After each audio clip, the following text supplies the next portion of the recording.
How to let go of people and situations. Stoicism and psychology for inner peace. What if your peace doesn't depend on who stays or who goes, but on how lightly you hold both? What if the pain you're carrying isn't from losing someone, but from refusing to release what was never meant to stay? Friend, what if letting go is not giving up, but finally giving yourself permission to be free? Letting go is one of the hardest things we're asked to do in life, not because it's complex, but because it's emotional. We attach, we invest, we build stories. And when people or situations no longer fit those stories, we hold tighter, as if clinging could somehow turn back time. But the Stoics saw life differently. They believed that peace isn't found in control. It's found in acceptance. Accept what is. Release what isn't. Return to what remains. This is not about detaching from life or people coldly. It's about detaching from illusion.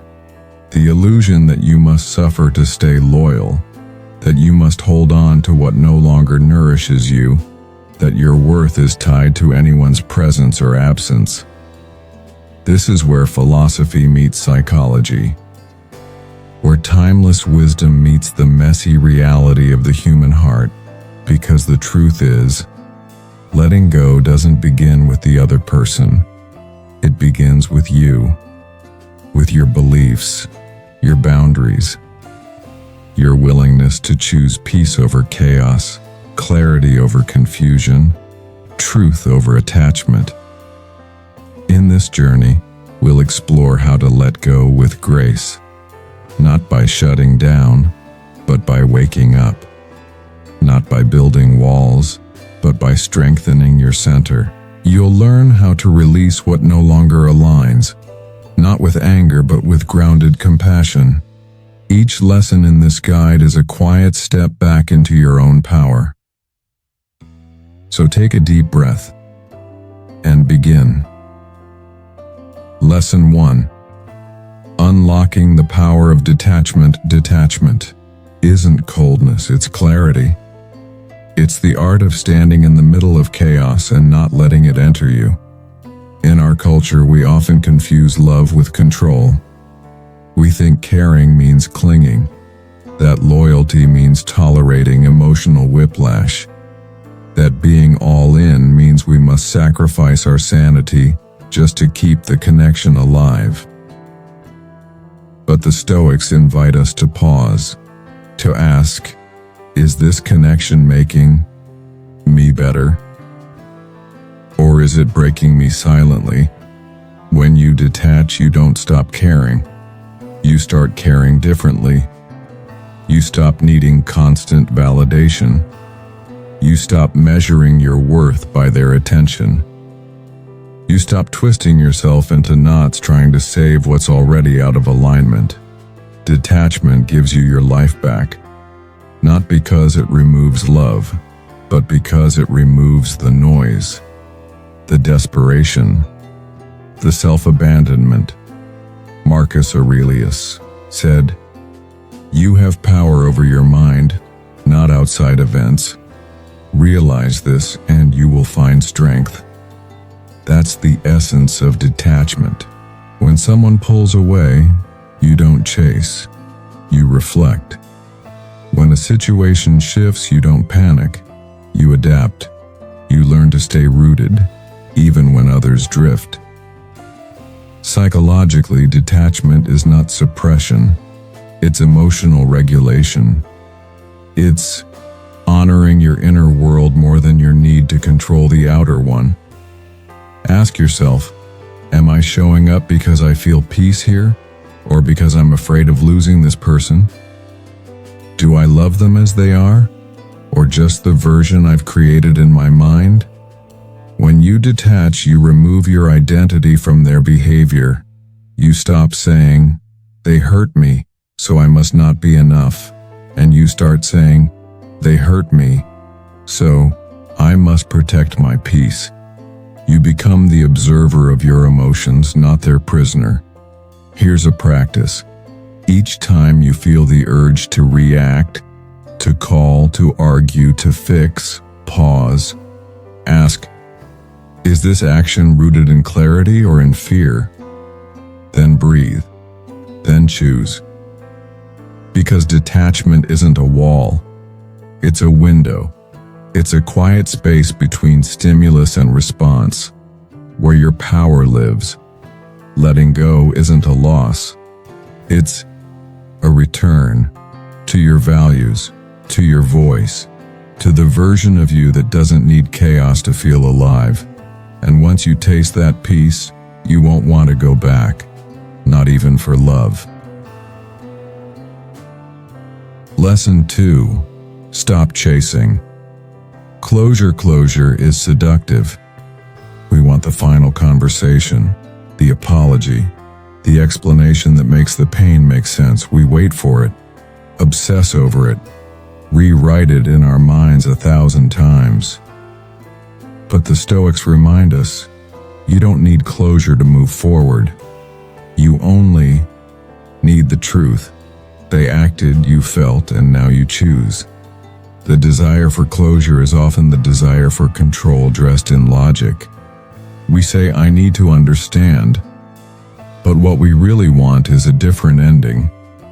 We want them to say they were wrong. We want them to admit they cared.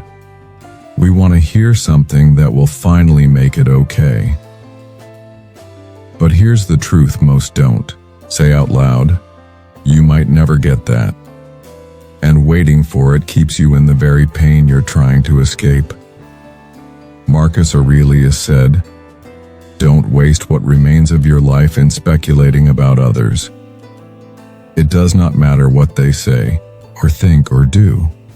That includes waiting for them to explain why they left, why they changed, why they betrayed you. You don't need their reasoning. You need your release. Closure is internal. It's not a conversation. It's a decision. A decision to stop seeking resolution from someone who already showed you their limits. You find peace not by reopening the wound, but by refusing to keep scratching it. So how do you do that? You accept the fragments, the lack of answers. You tell yourself, I don't need the whole story to begin a new one. You close the chapter, not because it feels finished, but because your peace matters more than your curiosity. Try this. Write a letter you'll never send. Say everything you wish they had said to you, then burn it. Breathe. And come back to yourself. Because you don't need the person who hurt you to validate your pain. You can do that. You can say, that mattered. That changed me, but it no longer owns me. Closure doesn't always come in words. Sometimes it arrives in silence. In the quiet decision to stop chasing something that was never yours to begin with. Lesson 3. Let people be who they are. So much suffering comes from this. We want people to be who they're not. We want the cold to become warm. The inconsistent to become reliable. The avoidant to suddenly care. And in doing so, we don't just deny their truth, we deny our own. The Stoics remind us to accept reality as it is, not as we wish it to be. Epictetus said, when someone irritates you, it's your judgment that is at fault, not because others are always right, but because expecting them to act out of character is a setup for pain. Letting people be who they are doesn't mean tolerating mistreatment. It means observing clearly, seeing patterns without painting them pretty, believing actions over potential. You don't control how someone shows up, but you control how long you let them stay. So ask yourself, do I love this person? Or the version of them I keep imagining? Am I in love with who they've been? or who I keep hoping they'll become. Often, our attachment is not to the person, but to the possibility, and that keeps us stuck. Stuck in confusion, stuck in cycles, stuck in stories we keep rewriting, hoping the ending changes, but people don't change because you love them harder. They change when they're ready, and some never will. So let them be who they are. Don't twist. Don't fix. Don't perform. Observe. Detach. Move accordingly. Here's a practice. Each time someone disappoints you, pause and ask, have they ever shown me anything different? If the answer is no, release the shock. Accept the pattern. Clarity is not cruel, it's kind. It saves you years of waiting, wondering, and watering a garden that refuses to bloom. Let them be who they are. Then you decide who you want to be in response. That's Stoicism. That's sovereignty. That's the kind of strength that doesn't fight to change others, but fights to stay aligned with truth. Lesson 4. Create emotional space. Not every emotion deserves a front row seat in your mind. Not every reaction deserves your full participation, and not every person deserves immediate access to your energy. But in a world of instant replies and constant noise, we often forget we're allowed to pause. We're allowed to step back before we respond. We're allowed to say, I need a moment. The Stoics valued space, not just physical, but mental and emotional. Marcus Aurelius practiced what we now call internal stillness, the sacred pause between stimulus and response where wisdom has room to breathe. When someone hurts you, triggers you, or throws their chaos your way, your first impulse is rarely your best one. Emotional space gives you clarity. It allows you to feel without fusing, to acknowledge the emotion without becoming it. Here's the truth. You can feel anger without exploding. You can feel grief without collapsing. You can feel love without losing your sense of self. But only if you give yourself space. Space isn't distance. It's depth. It's the ability to observe without reacting, to notice without absorbing, to hold pain without letting it drown you. So how do you create this space? Slow down your reaction. Breathe before you speak. Pause before you send that message. Let the feeling rise and pass through. Before you decide what to do with it, name the emotion. Say, this is anger. This is fear. This is sadness. Naming separates you from it. It reminds you that feelings are visitors, not roommates. Set inner boundaries. Just because you feel something doesn't mean you must act on it. Just because someone demands your response doesn't mean they get it right away. Your peace is not a public utility. You don't owe immediate access to anyone, especially at the cost of your clarity. Try this. When overwhelmed, place a hand on your chest and say silently, this moment belongs to me. It sounds small, but it recenters you, reclaims you, reminds you that you get to decide what enters your sacred space. Because the most powerful people aren't those who react the fastest. They're the ones who choose not to react at all, until wisdom speaks. Lesson 5. Reclaim the energy you've been wasting. Your energy is precious, but most of us leak it, silently, consistently, through people, thoughts, and habits that drain rather than build. We overthink conversations from 5 days ago. We argue in our heads with people who aren't even in the room.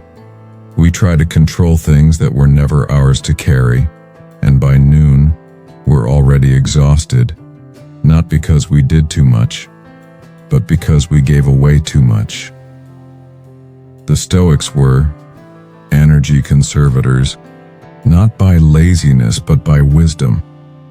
They refused to waste their internal world on external nonsense. Epictetus said, "If you want to improve, be content to be thought foolish." Translation: stop spending energy on reputation, reaction, and resistance. So where is your energy going? Take inventory. Are you pouring into people who never pour back? Are you checking your phone for answers that will never come? Are you revisiting wounds that already tried to heal? Every time you give energy to what you cannot change, you weaken the part of you that can. Reclaim it. Withdraw your focus from drama. Unplug from arguments that only exist in your imagination. Cut cords. Not always with people, but with patterns. Try this. At the end of each day, write down 3 things that stole your energy. Then beside each write, "Was this worth my peace?" You'll begin to see patterns. You'll begin to say no, gently, firmly, without guilt, and slowly. Your energy returns. It's not about becoming emotionally numb. It's about becoming energetically wise, because the most aligned version of you, calm, focused, creative, doesn't need more time. It needs fewer leaks. So today, ask, where am I bleeding energy? And what if I simply stopped? What if the person you're becoming doesn't need to prove, chase, or explain? What if they just need to preserve and move with quiet power? That's how you reclaim your strength, not with force, but with choice. Lesson 6. Understand that not everyone will choose you. There's a quiet pain that comes when someone doesn't choose you, not with cruelty, not even with words, but in their silence, their distance, their indifference. And if you're not careful, you'll make it personal. You'll believe the story that says, "If I were more, they would have stayed." But here's the Stoic truth. Rejection is not always a reflection of your worth. Sometimes it's a mirror of their limits. Marcus Aurelius reminded himself, "You can also commit injustice by doing nothing." Sometimes people hurt you not because they intended to, but because they didn't have the depth, the courage, or the clarity to do better. That doesn't excuse them, but it does free you. Free you from carrying stories that were never yours to begin with. Free you from explaining, proving, chasing. Free you from trying to convince someone to see your value when they were never looking in the first place. You will not be everyone's favorite. You will not be chosen by every friend, lover, job, or circle. And that's not a tragedy. That's alignment. You weren't made to be universally accepted. You were made to be real. And that kind of authenticity, it repels the wrong ones so it can make space for what's true. So stop trying to be everything for everyone. Be fully yourself for the few who see you and stay. Here's a gentle reminder. If they walked away quietly, let them go quietly. If they fumbled your presence, don't hand it back. If they didn't choose you when they had the chance, they don't get access just because they remembered late. You don't need to harden. You just need to hold your head a little higher and your energy a little closer. because the right people won't need to be convinced. They'll feel your depth and choose you freely. Lesson 7. Make peace with unfinished stories. Closure is a luxury, and some stories never give it to you. They start with spark and fade with silence. They begin with promises and end with nothing but distance. They leave you hanging, not just in circumstance, but in emotion. And so you wait. Wait for a message. Wait for an apology. Wait for the moment that makes it all make sense. But the Stoics never taught us to wait for the world to complete our healing. They taught us to choose it. Seneca said, "Time heals what reason cannot." But sometimes it's not time that's needed. It's truth. The truth that some people disappear without explanation. The truth that some endings are messy. The truth that you may never understand why. And still, you can heal. Unfinished stories don't mean unfinished worth. They don't mean something's wrong with you. They simply mean that not every chapter was meant to be closed by the other person. Sometimes you have to write the last line. Here's how. Acknowledge the story. Yes, it mattered. Yes, it changed you. Yes, it hurt. Naming it gives it weight and then sets you free. Stop waiting for edits. They won't rewrite what they already left behind. Stop refreshing messages. Stop hoping they get it. Peace doesn't come from their realization. It comes from your release. Write your own ending, not by reaching out, not by begging, but by choosing. I accept what I don't understand. I forgive what never arrived. I close this because I deserve to move forward. Try this. Take the story. Write the last sentence yourself. One that gives you back your power. One that doesn't require revenge or repair, only resolution. And then walk forward.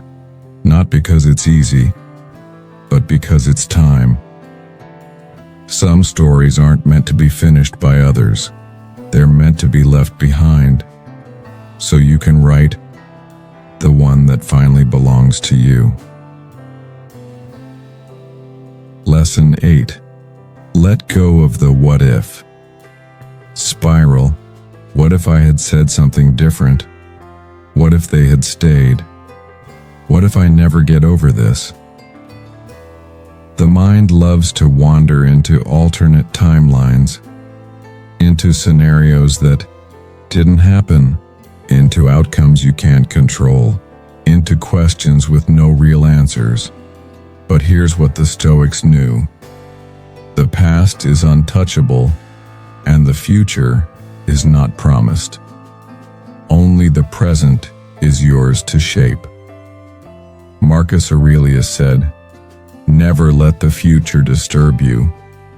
You will meet it, if you have to, with the same weapons of reason which today arm you against the present."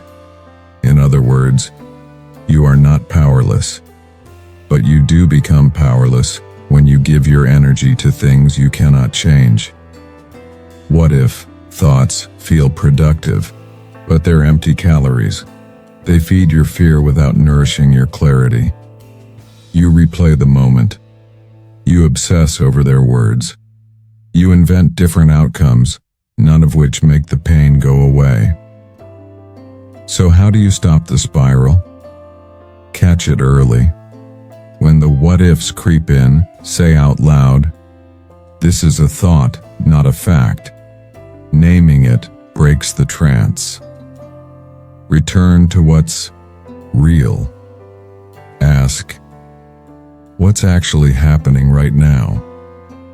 Not what might happen, not what could have, but what is. Redirect your focus. You can't undo the past, but you can decide what you do next. And action always breaks anxiety's grip. Try This when you're stuck in a what if, finish the sentence with, and even if that happened, I'd still be okay. Because you would be. You always have been. You've survived what you thought you couldn't, and you will again. Not by controlling every outcome, but by choosing presence over projection. Let go of the illusion. Ground yourself in now. Because what ifs may knock on your door, but you don't have to invite them in. Lesson 9. Protect your peace from people who drain you. Some people don't break you in one big moment. They drain you slowly, quietly, with complaints, with chaos, with conversations that leave you feeling smaller every time. And if you're not paying attention, you'll normalize it. You'll start to think exhaustion is your fault. You'll call it loyalty when it's actually leakage. But here's what the Stoics taught us. You are responsible for the energy you allow around you. Seneca said, associate with people who are likely to improve you. Welcome those whom you yourself can improve. Not out of superiority, but out of self-respect. Because the people you surround yourself with are not neutral. They either lift you or they pull you down. They either see your growth or they resent it. They either protect your peace or test it endlessly. You don't need to be cruel, but you do need to be clear. Here's how. Set quiet boundaries. You don't owe access to everyone who demands it. You can still love someone and limit their place in your life. Watch how you feel after interactions. If you consistently feel drained, anxious, or resentful, that's not connection. That's depletion. Honor your space. You don't need to explain why you're unavailable. Silence is a complete sentence. Try this. Write down the 3 people you spend the most time with.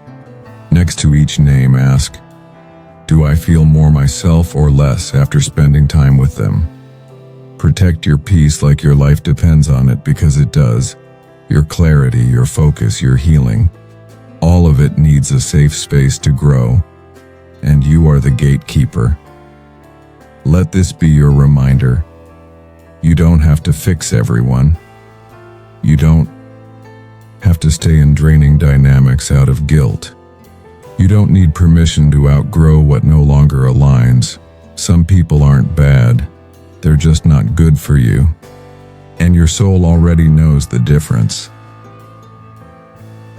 Lesson 10. Choose detachment over resentment. Resentment is heavy.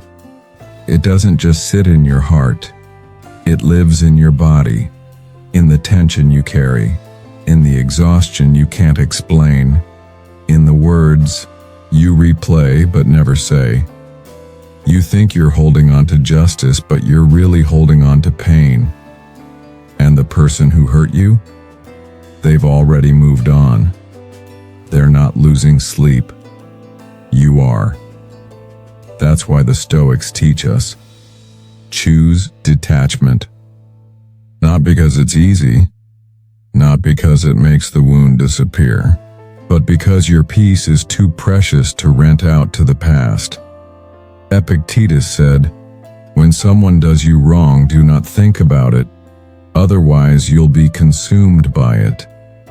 Resentment keeps you connected to what you claim you want to release. It gives them your power over and over again. But detachment, it says, you did what you did. I felt what I felt. But I no longer carry the weight. Detachment isn't denial. It's freedom. It's walking away, not because you stopped caring, but because you started caring about yourself more. Try this. Next time the resentment flares up, pause and whisper to yourself, I release this for me, not for them. Then take a deep breath. Step back into your present. Reclaim your energy. Because holding a grudge doesn't protect you. It only prolongs what already ended. You deserve better than that. You deserve your freedom. Lesson 11. Rebuild trust in yourself. The hardest part of being hurt isn't just what they did. It's what you began to believe about yourself after. You ask, how did I not see it? Why did I ignore the red flags? Can I even trust my judgment again? But self-blame is not self-awareness, and shame will never heal what awareness can. The Stoics teach us to learn from every experience, but never to be enslaved by it. Marcus Aurelius wrote, Look well into thyself. There is a source of strength which will always spring up if thou wilt always look. That means your wisdom didn't die when they left. Your inner voice isn't broken. It's bruised but still intact. To rebuild trust in yourself, begin by listening, not to fear, not to guilt, but to the part of you that always knew, even before the truth arrived. Because deep down, you felt it, the discomfort, the confusion, the pattern. You didn't miss it, you overrode it. You called it loyalty, love, or hope. But now, you know better, and that's what matters. Try this. Each morning, ask yourself, what do I need today to feel grounded? Then do it. Honor. It keeps small promises to yourself. Let action rebuild confidence. You don't need perfection. You need alignment. Tiny choices that say, I've got me. Because when you trust yourself again, no betrayal can break you. You may still bend, but you'll no longer shatter. Lesson 12. Forgive to finally be free. Forgiveness isn't about them. It's about you. It's not about forgetting, or excusing, or welcoming them back in. It's about release. The Stoics believed in letting go of what poisons the soul, and nothing is more poisonous than carrying anger for someone no longer present. Seneca said, Anger, if not restrained, is frequently more hurtful to us than the injury that provokes it. Forgiveness doesn't mean it didn't hurt. It means it won't hurt you twice. It means I acknowledge the wound, I name the pain, but I refuse to let this define me. You forgive not because they're sorry, but because you're done. Done bleeding for a moment that already passed. Done waiting for closure. Done letting the past occupy your present. Here's how. Write a letter you'll never send. Say what needs to be said. Then close it. Burn it. Bless it. Let it go. And don't rush the process. Forgiveness isn't a switch. It's a slow unraveling of what once bound you. Some days you'll feel clear.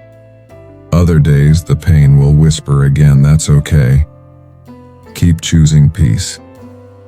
Keep choosing release, because forgiveness isn't about being good. It's about being free. Conclusion. Letting go isn't losing, it's returning. You don't let go because you're weak. You let go because you've carried it long enough. Because the story has ended, even if no one said it out loud. Because your peace matters more than your proof.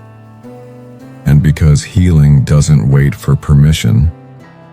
Letting go is not forgetting, it's remembering differently. It's choosing to hold the memory with less ache and more wisdom.